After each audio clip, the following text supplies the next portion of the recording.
শেখ হাসিনাকে প্রত্যর্পণে দিল্লিকে কঠোর বার্তা দেওয়া হয়েছে জানালেন তথ্য উপদেষ্টা। জুলাই আন্দোলনকারীদের বাড়িঘর পুড়িয়ে দেওয়ার নির্দেশ দিয়েছিলেন হাসিনা। কল রেকর্ড দাখিল। বর্তমানে বাংলাদেশে বিনিয়োগের অনুকূল পরিবেশ রয়েছে, সব ধরনের সহযোগিতা করতে সরকার প্রস্তুত বলেছেন প্রধানমন্ত্রী। মার্কিন ব্যবসায়ী প্রতিনিধি দলের বৈঠক। রাষ্ট্রপতি নির্বাচনে চূড়ান্ত প্রস্তুতি নিয়ে ভারপ্রাপ্ত স্পিকারের সাথে ইসির বৈঠক। এখনও ঠিক হয়নি বিএনপির প্রার্থী, জানিয়েছেন চিফ হুইপ। এমপিওভুক্ত শিক্ষক নিয়োগে এনটিআরসির ক্ষমতা ম্যানেজিং কমিটিকে দেয়া হয়নি, জানালেন শিক্ষামন্ত্রী। নানা অব্যবস্থাপনার প্রভাব পড়েছে এসএসসির ফলাফলে। দেখছিলেন সংবাদ শিরোনাম। সাকিব আল হাসান ভালো ক্রিকেটার হলেও তিনি নষ্ট পচে যাওয়া একজন মানুষ বলে মন্তব্য করেছেন প্রধানমন্ত্রী তথ্য ও সম্প্রচার বিষয়ক উপদেষ্টা ডাক্তার জাহিদুর রহমান। সচিবালয়ে সংবাদ সম্মেলনে তিনি মন্তব্য করেন। শেখ হাসিনা ফিরলে তাকে পূর্ণ নিরাপত্তায় বিচারিক প্রক্রিয়ার মুখোমুখি করা হবে বলেও জানান এই উপদেষ্টা। ডাক্তার জাহিদুর রহমান বলেন, সাকিব দেশে ফিরে তার বিরুদ্ধে থাকা মামলার মুখোমুখি হলে সরকার নিরাপত্তা দেবে। তিনি মনে করেন না সাকিব এয়ারপোর্টে নামলে লোকজন মপ করে তার কিছু করে ফেলবে। তার মতে সাকিবের প্রত্যেকটা কথা আসলে এই সরকারের বিরুদ্ধেই প্রোপাগান্ডা। শেখ হাসিনার প্রসঙ্গ টেনে তিনি বলেন, দেশে ফিরলে তিনি পূর্ণ নিরাপত্তার সঙ্গে বিচারিক প্রক্রিয়ায় যাবেন, পূর্ণ অধিকার ভোগ করবেন। হাসিনার মতো একটা মাফিয়া রেজিম এই দেশে আর ভবিষ্যতে হতে দেয়া হবে না বলে জানান তিনি।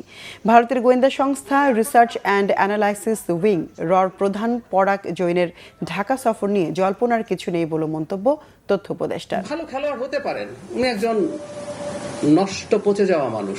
যে মানুষ হাসিনার সাথে অ্যালাইন্ড হয় এবং এখনো অ্যালাইন্ড থাকেন, সেই 5 তারিখে তো তার বক্তব্য এসছে। সো ডোন্ট কেয়ার উনি কত নামি কত সুনাম তার আছে, এসব ফালতু কথা উনি বলেন আসলে সরকারকে কিছুটা চাপে ফেলার জন্য। রয়ের যিনি এসছেন, প্রধান এসছেন, এটা নিয়ে প্রচুর স্পেকুলেশন দেখছি। তিনি চায়না থেকে ঢাকায় এসছেন। সো এটা তার এক ধরনের সফর এবং আমাদের যে কাউন্টার পার্ট আছে তার সাথে বসবেন। এটা নিয়ে মনে হয় না সরকার যদি মনে করে সেই সফরের পর সেখানে কোনো একটা স্টেটমেন্ট সরকারের দিক থেকে হয়তো দেয়া হবে, কিন্তু এটা নিয়ে স্পেকুলেশনের কিছু নেই। জুলাই আন্দোলনকারীদের বাড়িঘর এবং ব্যবসা প্রতিষ্ঠান পুড়িয়ে দেওয়ার নির্দেশনা দিয়েছিলেন তখনকার প্রধানমন্ত্রী শেখ হাসিনা। তার সঙ্গে ওবায়দুল কাদের ও হাসান মাহমুদের এই সংক্রান্ত ফোন আলাপের রেকর্ড ট্রাইব্যুনালে দাখিল করেছে প্রসিকিউশন। আন্তর্জাতিক অপরাধ ট্রাইব্যুনাল 2-এ শেখ হাসিনার সঙ্গে ওবায়দুল কাদের ও হাসান মাহমুদের অডিও ফোন আলাপ প্রমাণ হিসেবে উপস্থাপন করা হয়। একই সময় সমাবেশ ছত্রভঙ্গ করতে হেলিকপ্টার ব্যবহার করে সাবেক প্রধানমন্ত্রীর নির্দেশ দেয়া এবং আন্দোলনকারীদের উপর সহিংসতার দায় চাপানো সংক্রান্ত ফোন আলাপের অডিও রেকর্ডও ট্রাইব্যুনালে দাখিল করা হয়। বিচারপতি নজরুল ইসলাম চৌধুরী নেতৃত্বাধীন 3 সদস্যের বিচারিক প্যানেলে প্রসিকিউশনের পক্ষে অডিও ক্লিপটি উপস্থাপন করে যুক্তি তুলে ধরেন প্রসিকিউটর গাজী MH তামিম। নথিতে থাকা তথ্য অনুযায়ী 2024 সালের 19 ও 21 জুলাই তখনকার সড়ক পরিবহন ও সেতুমন্ত্রী ওবায়দুল কাদের এবং পররাষ্ট্রমন্ত্রী হাসান মাহমুদের সঙ্গে শেখ হাসিনার ফোন আলাপে এই নিয়ে কথা হয়। এর আগে সোমবার উপস্থাপন করা হয় জুলাই গণঅভ্যুত্থানের সময় আন্দোলনকারীদের উপর হামলার সংবাদ প্রচার করা টেলিভিশন চ্যানেলগুলো বন্ধের নির্দেশনা সংক্রান্ত আরেকটি ফোন কল। ফোন করছিল, বলো। না তখন চাপ পড়ে গেছে, সরি। কাদের ভাই ফোন রেখেছিল, তখন আবার চাপ পড়ে হঠাৎ গিয়েছিল, সরি। ঠিক আছে, ওরা কিন্তু ওই সব জায়গায় আবার তৈরি হচ্ছে আর শুধু আগুন দিয়ে পোড়াবে সব। হ্যাঁ বুঝছো? জি আপা, আপনি কাদের ভাইকে যেভাবে নির্দেশ, জি হ্যাঁ, না সব আমাদের লোক থাকতে পারে, ওরা তো আগুন দিয়ে পোড়াবে, তো ওদের বাড়ি গাড়ি আছে, আর সেগুলো পাবলিক দিয়ে পোড়াবে, আর কি করবে? জি জি জি তাহলে অন্য কিছু করে লাভ নেই, তোরা পোড়াবি আর আমরা পোড়াবো। জি রাইট, এটাই ঠিক ফর রাইট। জি গাজার এলাকায় চলে যাবে, রাইট। হ্যাঁ, বিভিন্ন এলাকায় লোক ঠিক করা এবং করা, সব নেতা কমিটির ওভাবে ব্যবস্থা করা। কাদের ভাইকে আমি একটু দিচ্ছি, আপনি প্রত্যেকটা এমপিকে ডাকো, খবর দাও, প্রত্যেক এলাকার পরিষদ দিতে হবে। জি না, ওই যে তোমার সেতু ভবনে আবার আগুন লাগাচ্ছে, আমি একটা র্যাব পাঠাচ্ছি। আর আমি বলছি যে যেখান থেকে গ্যাদারিং আছে সব জায়গায় র্যাব দেবে। আর ওরা আগুন দিচ্ছে, ওদের বাড়ি ঘর আছে না, এখন আর বসে থাকার সময় নেই। আমাদেরও বাড়ি ঘরে আগুন দিচ্ছে, ওদের বাড়ি ঘরে আগুন পাবলিক দেবে। ওদের ব্যবসা প্রতিষ্ঠান কি আছে খুঁজে বার করবেন। প্রধানমন্ত্রী তারেক রহমানের সঙ্গে সৌজন্য সাক্ষাৎ করেছে আমেরিকার Chamber of Commerce in Bangladesh AmCham-এর একটি প্রতিনিধি দল। মঙ্গলবার সচিবালয়ে মন্ত্রিপরিষদ বিভাগের সভাকক্ষে এই সাক্ষাৎ অনুষ্ঠিত হয়। AmCham বাংলাদেশের পক্ষে সংগঠনটির সভাপতি ও মাস্টার কার্ডের ভাইস প্রেসিডেন্ট সৈয়দ মোহাম্মদ কামালের নেতৃত্বে ৮ সদস্যের একটি প্রতিনিধি দল সাক্ষাতে অংশ নেয়।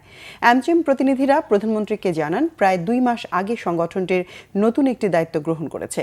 নতুন কমিটি বাংলাদেশে আরও মার্কিন বিনিয়োগ আকর্ষণ এবং দুই দেশের বাণিজ্যিক সম্পর্ক আরও জোরদারে কাজ করছে। প্রধানমন্ত্রী তারেক রহমান বলেন, বর্তমানে বাংলাদেশে বিনিয়োগের অনুকূল পরিবেশ রয়েছে। আগ্রহী বিদেশি বিনিয়োগকারীদের সব ধরনের সহযোগিতা করতে সরকার প্রস্তুত। এদিকে প্রধানমন্ত্রী তারেক রহমানের সঙ্গে সৌজন্য সাক্ষাৎ করেছেন বিশ্বব্যাপী আর্থিক প্রযুক্তি প্রতিষ্ঠান ভিসার এশিয়া প্যাসিফিক অঞ্চলের প্রেসিডেন্ট স্টিফেন কার্পিন। সকালে সচিবালয়ের মন্ত্রিপরিষদ বিভাগে এই সাক্ষাৎ অনুষ্ঠিত হয়। এ সময় স্টিফেন কার্পিন জানান, কৃত্রিম বুদ্ধিমত্তা প্রযুক্তি ব্যবহার করে বাংলাদেশের ব্যাংকিং ও ডিজিটাল পেমেন্ট ব্যবস্থাকে আরও নিরাপদ, সহজ ও দ্রুত করার বিষয়ে ভিসা কাজ করতে আগ্রহী। সাধারণ মানুষের নিত্যদিনের লেনদেন সহজ করতে মেট্রো রেল, টোল প্লাজা ও এক্সপ্রেসওয়ে সহ বিভিন্ন সরকারি ও জনসেবামূলক ব্যবস্থায় ভিসা কার্ড ব্যবহারের সুযোগ সম্প্রসারণের সম্ভাবনা নিয়েও আলোচনা হয় বৈঠকে। বাংলাদেশের ডিজিটাল অর্থনীতি ও ক্রিয়েটিভ ইকোনমির বিকাশে অবদান রাখতে ভিসা আগ্রহী বলেও জানান স্টিফেন কার্পিন। বাংলাদেশের ফ্রিল্যান্সারদের বৈদেশিক আয় নিরাপদ ও সহজে দেশে আনার জন্য কার্যকর ডিজিটাল পেমেন্ট ব্যবস্থা গড়ে তোলার প্রক্রিয়া নিয়েও বৈঠকে আলোচনা হয়। প্রধানমন্ত্রী তারেক রহমান বাংলাদেশে ডিজিটাল আর্থিক সেবা ও প্রযুক্তির সম্প্রসারণে বেসরকারি খাতের অংশীদারিত্বকে স্বাগত জানান। তিনি বাংলাদেশের ডিজিটাল অর্থনীতি, বিনিয়োগ ও প্রযুক্তিগত সক্ষমতা বৃদ্ধিতে ভিসার মতো আন্তর্জাতিক প্রতিষ্ঠানের সহযোগিতার উপর গুরুত্ব আরোপ করেন। রাষ্ট্রপতি পদে সরকার দলীয় প্রার্থী এখনও ঠিক হয়নি বলে জানিয়েছেন চিফ হুইপ নুরুল ইসলাম মনি। রাষ্ট্রপতি নির্বাচনের চূড়ান্ত প্রস্তুতি নিয়ে ভারপ্রাপ্ত স্পিকার ব্যারিস্টার কায়সার কামালের সঙ্গে বৈঠকে প্রধান নির্বাচন কমিশনার AMM নাসিরুদ্দিনের বৈঠক শেষে কথা বলেন তিনি। সকাল 11টায় জাতীয় সংসদ ভবনের ভারপ্রাপ্ত স্পিকারের কার্যালয়ে শুরু হয় এই বৈঠকে সংসদ সচিবালয়ের সচিব সহ রাষ্ট্রপতি নির্বাচনের দায়িত্বপ্রাপ্ত কর্মকর্তাদের সঙ্গে সিসি সহ নির্বাচন কমিশনার ও ইসি সচিবালয়ের সংশ্লিষ্ট কর্মকর্তারা উপস্থিত ছিলেন। নির্বাচন কমিশনের ঘোষিত তফসিল অনুযায়ী একাধিক প্রার্থী হলে 20 আগস্ট বেলা 2টা থেকে বিকেল 5টা পর্যন্ত সংসদ কক্ষে রাষ্ট্রপতি নির্বাচনের ভোট অনুষ্ঠিত হবে। রাষ্ট্রপতি নির্বাচনে ক্ষমতাসীন বিএনপি 2টি মনোনয়ন ফর্ম সংগ্রহ করলেও এখনও কোনো প্রার্থীর নাম ঘোষণা করেনি। অন্যদিকে জাতীয় সংসদের বিরোধী দল জামাত ইসলামী নেতৃত্বাধীন জোট থেকে এলডিপির চেয়ারম্যান অবসরপ্রাপ্ত কর্নেল অলি আহমেদকে মনোনয়ন দিয়েছে। ৭১-এর চেতনা বুকে ছিল বলেই ফ্যাসিস্ট শেখ হাসিনাকে দেশের সন্তানরা তাড়িয়ে দিয়েছে বলে মন্তব্য করেছেন বিএনপি সিনিয়র যুগ্ম মহাসচিব ও প্রধানমন্ত্রী উপদেষ্টা রুহুল কবির রিজভী আহমেদ। দুপুরে পল্টনে বিএনপি কেন্দ্রীয় কার্যালয়ের সামনে বাংলাদেশ জাতীয়তাবাদী মুক্তিযোদ্ধা দলের সমাবেশে এই মন্তব্য করেন তিনি। বলেন, ২০০৮ সালের পাতানো নির্বাচনের পর থেকে একই পন্থায় ক্ষমতা ধরে রেখেছিল একটি বড় দল। বর্তমানে তারা পার্শ্ববর্তী দেশকে আঁকড়ে ধরে দেশের বিরুদ্ধে ষড়যন্ত্র চালিয়ে যাচ্ছে। জামাতকে উদ্দেশ্য করে রুহুল কবির রিজভী বলেন, মুক্তিযুদ্ধের বিরোধিতা করে দেশের মানুষের বিরুদ্ধে কাজ করেছে দলটি। তাদের বীরত্বের কোনো ইতিহাস নেই, আছে শুধু দালালির ইতিহাস।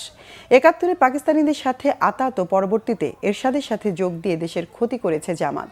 ছাত্র শিবির বিভিন্ন শিক্ষা প্রতিষ্ঠানে দাঙ্গা হাঙ্গামা শুরু করেছে উল্লেখ করে রিজভী বলেন, উদ্দেশ্য প্রণোদিতভাবে ৭১-এর পাল্লাকে ছোট করে দেখাচ্ছে তারা। আবার যখন কথা বলার অধিকার কেড়ে নিয়েছে ফ্যাসিস্টরা, তার জন্য জুলাই একটি মহা বিপ্লব তৈরি হয়েছিল। এটা ৭১-এর চেতনা আমাদের বুকের মধ্যে ছিল বলেই আমাদের সন্তানরা তাদের ক্লাসরুম থেকে বেরিয়ে, তাদের বিশ্ববিদ্যালয় শিক্ষা প্রতিষ্ঠান থেকে বেরিয়ে রাজপথে নেমে শেখ হাসিনার মতো ভয়ঙ্কর রক্তপিপাসু এক ফ্যাসিস্টকে বাংলাদেশ থেকে তাড়িয়ে দিয়েছে। বেসরকারি শিক্ষক নিবন্ধন ও প্রত্যয়ন কর্তৃপক্ষ NTRC-তে শিক্ষক নিয়োগ ইস্যুতে সম্প্রতি বিশ্ববিদ্যালয়গুলোর আন্দোলন উস্কানিমূলক। শিক্ষার্থীরা প্রকৃত ঘটনা না জেনে আন্দোলনে নেমে যাচ্ছে বলে জানিয়েছেন শিক্ষামন্ত্রী আ.ন.ম এহসানুল হক মিলন। সকালে বাংলাদেশ কৃষি গবেষণা কাউন্সিল বার্ক মিলনায়তনে আয়োজিত এক সেমিনারে কথা বলেন তিনি। জানান, ম্যানেজিং কমিটির মাধ্যমে শিক্ষক নিয়োগের কোনো সিদ্ধান্ত হয়নি। এ বিষয়ে একটি মহল বিভ্রান্তি ছড়াচ্ছে। দেশে অনেক শিক্ষা প্রতিষ্ঠান থাকলেও শিক্ষার্থীরা যথাযথ দক্ষ হয়ে উঠছে না উল্লেখ করে নতুন কোনো বিশ্ববিদ্যালয় অনুমোদনের দিকে না এগিয়ে বর্তমান বিশ্ববিদ্যালয়গুলোকে মানসম্মত করতে সরকার কাজ করে যাচ্ছে বলেও জানান মন্ত্রী। এছাড়া বিভিন্ন ইস্যুতে মামলার কারণে শিক্ষা মন্ত্রণালয়ের সংস্কার কাজ পিছিয়ে যাচ্ছে বলেও জানান আনম এহসানুল হক মিলন। রেজুলেশনের আলোচনার জায়গাটুকু কেটে কোন গুপ্ত এক লোক মন্ত্রণালয় থেকে আলোচনায় যতটুকু হয়েছে ততটুকু কেটে দিয়েছে, কিন্তু তার নিচে যে রয়েছে মাননীয় মন্ত্রী সেটাকে দেখবেন, পরীক্ষা নিরীক্ষা করবেন, তারপরে সেইটার প্রজ্ঞাপন জারি হবে। স্ট্রেঞ্জ পরিবর্তন। আমি 2001 থেকে 2006 মন্ত্রী ছিলাম, প্রতিমন্ত্রী দায়িত্বে ছিলাম। এই ধরনের ভাবনায় অন্তত বিশ্ববিদ্যালয়ের ছাত্ররা কখনো এই ধরনের উস্কানিতে তারা ব্যস্ত হতো না। আজকে কি হলো? উস্কানিতে তারা ব্যস্ত। গত 19 বছরের মধ্যে এবার এসএসসি ও সমমানের পরীক্ষার ফল বিপর্যয় হয়েছে। পাশের হার কমেছে জিপিএ 5 এর সংখ্যাও। তবে এমন ফলাফলকে বিপর্যয় মনে করেন না শিক্ষাবিদরা। তাদের মতে এটি শিক্ষা ব্যবস্থার আসল চিত্র। সরকারিভাবে কারণ খুঁজতে সময় নষ্ট না করে নিরপেক্ষভাবে মাঠের বাস্তব পরিস্থিতি বিশ্লেষণ করে ব্যবস্থা নেওয়ার তাগিদ তাদের। আর শিক্ষকদের মতে ভালো ফলাফলের জন্য শিক্ষার্থীদের উপর মানসিক চাপ কমাতে হবে। পাশাপাশি শিক্ষকদের জবাবদিহির আওতায় আনার পরামর্শ তাদের। রিপোর্ট সৈয়দ আব্দুল মুহিতের। এসএসসি ও সমমানের পরীক্ষার ফল প্রকাশের পর উচ্ছ্বাসের সাথে অনেকের মুখে আছে হতাশা। কোথাও পাশের হার কমেছে, কোথাও কমেছে জিপিএ 5। কিন্তু ফলাফলের এই নিম্নমুখী চিত্র কি শুধুই শিক্ষার্থীদের ব্যর্থতা? বিশেষজ্ঞরা বলছেন এর উত্তর খুঁজতে হলে তাকাতে হবে শিক্ষা ব্যবস্থার ভেতরে। ফল প্রকাশের পর এবার সামনে এসেছে বড় প্রশ্ন, কারণ আসলে কোথায়? শিক্ষার্থীদের প্রস্তুতির ঘাটতি নাকি শিক্ষা ব্যবস্থার দীর্ঘদিনের দুর্বলতা? শিক্ষাবিদরা বলছেন এবারের ফলাফলকে হালকাভাবে নেয়ার সুযোগ নেই। অনেকেই একটু চমকে গেছেন। আমাদের মনে হয়েছে যদি বস্তুনিষ্ঠভাবে দেখি তাহলে এটাই সম্ভবত প্রকৃত চিত্র। কারণ করোনার পর থেকে কিন্তু যে হোঁচটটা আমরা খেয়েছিলাম শিক্ষার মানের ক্ষেত্রে, সেটার থেকে উত্তরণ ঘটাতে পেরেছি বলে মনে হয় না। বিগত সরকারের সময় আমরা দেখেছি যে বাচ্চারা মন খারাপ করবে, নাম্বার বাড়িয়ে দিয়ে হলেও গ্রেস দিয়ে হলেও পাশ করানো হোক, কিন্তু সেটা তো প্রকৃত চিত্র না। এদিকে শিক্ষকদের দৃষ্টিতে ডিভাইস আসক্তি ও নৈতিক অবক্ষয় ফলাফল বিপর্যয়ের অন্যতম কারণ।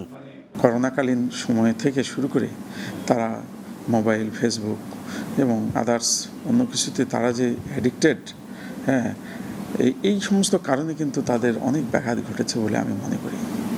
এবং এগুলোকে দেখভাল করার দায়িত্ব শিক্ষা প্রতিষ্ঠানেরও যেমন আছে, পিতামাতারও সেরকম আছে, এবং তাদেরকে কাউন্সেলিংয়ের পর্যায়ে নিয়ে আসা উচিত স্টুডেন্টদেরকে। নৈতিক অবক্ষয় যে হচ্ছে না এটা আমি অস্বীকার করতে পারবো না। সংশ্লিষ্টদের মতে দোষারোপ নয়, আগে কারণ চিহ্নিত করা জরুরি। আর সেই কাজটি হতে হবে নিরপেক্ষ, তথ্যভিত্তিক ও বিশেষজ্ঞ নির্ভর।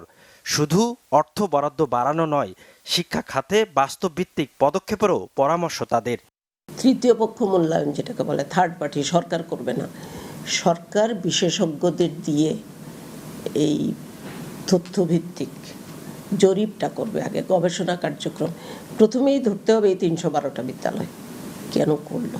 অমুক স্কুলে শিক্ষক ছাত্রের প্রতি চাপ সৃষ্টি করছে প্রাইভেট পড়ানোর জন্য, বা খাতাপত্রে মার্ক দেওয়ার ব্যাপারে একটু চাপাচাপি করছে, তাদেরকে মানসিকভাবে বিপর্যয়ের মধ্যে ফেলছে, তারা এর প্রেক্ষিতে একটু ডিরেল হয়ে যাচ্ছে। এই ধরনের ঘটনা যদি কোনো স্কুল কলেজে ঘটে তো এই ব্যাপারে ওই শিক্ষককে জবাবদিহিতার আওতায় অবশ্যই আনা উচিত। মুখস্থ নির্ভর শিক্ষা ব্যবস্থা থেকে বেরিয়ে আসার পরামর্শও তাদের। সৈয়দ আব্দুল মুহিত, বাংলাভিশন, ঢাকা। চাঁদপুরের শাহরাস্তি এলাকায় বাস ট্রাক সংঘর্ষে নিহত হয়েছে 4 জন, আহত অন্তত 15 জন। শাহরাস্তের বানিয়াচো পাটোয়ারি বাড়ির সামনের সড়কে ওভারটেক করতে গিয়ে ঢাকাগামী আল আরাফা ও হাইড্রোলিক বালুর গাড়ি মুখোমুখি সংঘর্ষ হয়। এতে ঘটনাস্থলে নিহত হন 4 জন। পুলিশ জানায়, খবর পেয়ে তারা ঘটনাস্থলে গিয়ে হতাহতদের উদ্ধার করে শাহরাস্তি উপজেলা স্বাস্থ্য কমপ্লেক্সে পাঠায়। তাদের সাথে উদ্ধার অভিযানে অংশ নেয় ফায়ার সার্ভিস ও স্থানীয়রা। দুর্ঘটনার পর মহাসড়কে বেশ কিছু সময় যান চলাচল বন্ধ থাকে। চাঁপাইনবাবগঞ্জের শিবগঞ্জ সীমান্তে অভিযান চালিয়ে ভারতীয় 56টি ব্যবহৃত চোরাই মোবাইল ফোন ও একটি মোটরসাইকেল সহ 3 চোরা কারবারিকে আটক করেছে বর্ডার গার্ড বাংলাদেশ বিজিবি। বেলা 11টার দিকে এক সংবাদ বিজ্ঞপ্তিতে বিজিবি জানায়, সোমবার রাত 9:30টার দিকে উপজেলার দাইপুকুরিয়া ইউনিয়নের শিকারপুর দক্ষিণপাড়া এলাকায় অভিযান চালিয়ে তাদের আটক করা হয়। তারা হলো শিবগঞ্জ উপজেলার শিয়ালমারা গ্রামের মোহাম্মদ সানাউল্লাহ, মোহাম্মদ হারুনুর রশিদ ও মোহাম্মদ ইয়াসিন আলী। এ সময় 56টি বিভিন্ন মডেলের ব্যবহৃত ভারতীয় চোরাই মোবাইল ফোন ও একটি পালসার 150 সিসি মোটরসাইকেল জব্দ এবং 3 জনকে আটক করা হয়। মোবাইল ফোনের আনুমানিক মূল্য 28 লাখ টাকা। মহানন্দা ব্যাটালিয়ন 59 বিজিবি অধিনায়ক লেফটেন্যান্ট কর্নেল মোহাম্মদ তাজুল ইসলাম চৌধুরী বিষয়টি নিশ্চিত করেন। ঝালকাঠি সদর হাসপাতাল থেকে 60 বছর বয়সী নারীকে ডেকে নিয়ে গণধর্ষণের অভিযোগ পাওয়া গেছে। ঘটনায় জড়িত সন্দেহে আটক করা হয়েছে একজনকে। পুলিশ জানায়, সোমবার রাত 3টার দিকে হাসপাতালের গাইনি ওয়ার্ড থেকে ওই নারীকে ডেকে মোটরসাইকেলে করে অজ্ঞাত জায়গায় নিয়ে যায়। সেখান থেকেই আরও কয়েকজন আগে সেখানে অপেক্ষা করছিলেন। ভুক্তভোগীর অভিযোগ, তাকে সেখানে একাধিক ব্যক্তি ধর্ষণ করে। পরে ভোরে ওই নারী হাসপাতালে ফিরে কান্নাকাটি করে বিষয়টি হাসপাতাল কর্তৃপক্ষকে জানালে তারা পুলিশে খবর দেয়। ভুক্তভোগীর দেওয়া তথ্যের ভিত্তিতে এরই মধ্যে জড়িত সন্দেহে বেল্লাল শিকদার নামে এক যুবককে আটক করেছে পুলিশ। রংপুরের তারাগঞ্জে পিছিয়ে পড়া নারীদের স্বাবলম্বী করতে বুনন ও হস্তশিল্প প্রশিক্ষণ কর্মসূচি চালু করেছে উপজেলা প্রশাসন। সরকারের উদ্যোক্তা তৈরির কর্মসূচির অংশ হিসেবে পরিচালিত এই কর্মসূচিতে 20 জন নারী প্রশিক্ষণের পাশাপাশি সুযোগ পেয়েছেন কর্মসংস্থানেরও। তাই আরও এগিয়ে যাওয়ার স্বপ্ন দেখছেন এখানকার নারীরা। রংপুর থেকে জুয়েল আহমেদের রিপোর্ট, ক্যামেরায় শাহনেওয়াজ জনি। খটখট শব্দে তাঁত চলছে। শ্রম আর ঘামে সৎপথে আয় রোজগার করে স্বাবলম্বী রংপুরের তারাগঞ্জ উপজেলার নারীরা। এখানকার নারীরা মাথা উঁচু করে দাঁড়াতে চান, বিভিন্ন হস্তশিল্প পণ্য তৈরি করে আয়ের পথ খুঁজছেন। সরকারের উদ্যোক্তা তৈরির কর্মশালায় প্রশিক্ষণ নিয়ে পরিবারের আর্থিক সচ্ছলতার স্বপ্ন দেখছেন তারা। আমার স্বামীর কেন কর্ম দিয়ে তো আমাদের চলে না সংসার, এই জন্য আমি এখানে একটা সুবিধা যেহেতু আসছে, আমি যে এখানে আসি যে শিক্ষিত কি আমার সংসারের অভাবটা, আমার বাচ্চা কাচ্চার অভাব একটু পূরণ করতে পারি। আমি বাড়িতে বেকার বসে আছি, বসে না থেকে একটা কাজে লিপ্ত থাকলে মানুষের মন মানসিকতা সব কিছুই ভালো থাকে। কাজও শিখলাম, 2 টাকা ইনকামও হচ্ছে। আর আমার স্বপ্ন আমি বাসা যে কারখানা দিতে পারি এবং 2-1 জনকে কাজও দিতে পারি। কার্পেটে কাজ করাচ্ছি এবং ওই যে চরকা মেশিনের কাজ করাচ্ছি এখানে। আরও ওই যে কিছু কিছু কাজ আছে আমাদের পাট জাতীয়, ওগুলো ছোটো ছোটো আমরা বাস্কেটের মতো যেগুলো করা লাগে ওগুলো করাচ্ছি। মানে প্রায় 6-7 পার করে কাজ বর্তমানে আমরা করাচ্ছি। নারীদের দক্ষতা বৃদ্ধি ও আত্মনির্ভরশীল করে তুলতেই এ উদ্যোগ বলে জানালেন প্রকল্প সংশ্লিষ্টরা। ইতোমধ্যে আমরা হ্যান্ডলুমের একটি মেশিন বা ফ্যাক্টরির মধ্যে স্থাপন করেছি মুক্তিযোদ্ধা কমপ্লেক্সের 2য় তলায়। কয়েকটি দোকান নিয়ে সেখানে আমরা যারা পিছিয়ে পড়া বা অনগ্রসর মহিলা রয়েছেন তাদেরকে আমরা কর্মসংস্থানের ব্যবস্থা করেছি। ইতোমধ্যে 20 জন এই কর্মসংস্থানের আওতায় চলে আসছে। আশা করছি যে প্রতি মাসে তারা 8 থেকে 10 হাজার টাকা এখান থেকে উপার্জন করতে পারবে। ভবিষ্যতে আরও নারীদের এ ধরনের প্রশিক্ষণের আওতায় আনার পরিকল্পনা রয়েছে। জুয়েল আহমেদ, বাংলা ভিশন, তারাগঞ্জ, রংপুর। সংবাদ শেষ করব, শিরোনামগুলো আরেকবার জানি। শেখ হাসিনাকে প্রত্যর্পণে দিল্লিকে কঠোর বার্তা দেওয়া হয়েছে, জানলেন তথ্য উপদেষ্টা। জুলাই আন্দোলনকারীদের বাড়িঘর পুড়িয়ে দেওয়ার নির্দেশ দিয়েছিলেন হাসিনা, কল রেকর্ড দাখিল। বর্তমানে বাংলাদেশে বিনিয়োগের অনুকূল পরিবেশ রয়েছে, সব ধরনের সহযোগিতা করতে সরকার প্রস্তুত বলেছেন প্রধানমন্ত্রী। মার্কিন ব্যবসায়ী প্রতিনিধি দলের বৈঠক। রাষ্ট্রপতি নির্বাচনের চূড়ান্ত প্রস্তুতি নিয়ে ভারপ্রাপ্ত স্পিকারের সাথে ইসির বৈঠক। এখনও ঠিক হয়নি বিএনপির প্রার্থী, জানিয়েছেন চিফ হুইপ। এমপিওভুক্ত শিক্ষক নিয়োগে এনটিআরসির ক্ষমতা ম্যানেজিং কমিটিকে দেয়া হয়নি, জানালেন শিক্ষামন্ত্রী। নানা অব্যবস্থাপনার প্রভাব পড়েছে এসএসসির ফলাফলে। দর্শক, এ ছিল এখনকার মতো। পরের সংবাদ বিকেল 4টায়। এর আগে 3টায় রয়েছে নিউজ টপ 10 দেখার আমন্ত্রণ রইল। এছাড়া বাংলাভিশন সংবাদ ও সংবাদ সংশ্লিষ্ট অনুষ্ঠান দেখতে ভিজিট করুন www.bvnews24.com ও facebook.com/বাংলাভিশন নিউজ এবং সাবস্ক্রাইব করুন youtube.com/বাংলাভিশন নিউজে। এতক্ষণ সঙ্গে থাকার ধন্যবাদ সবাই।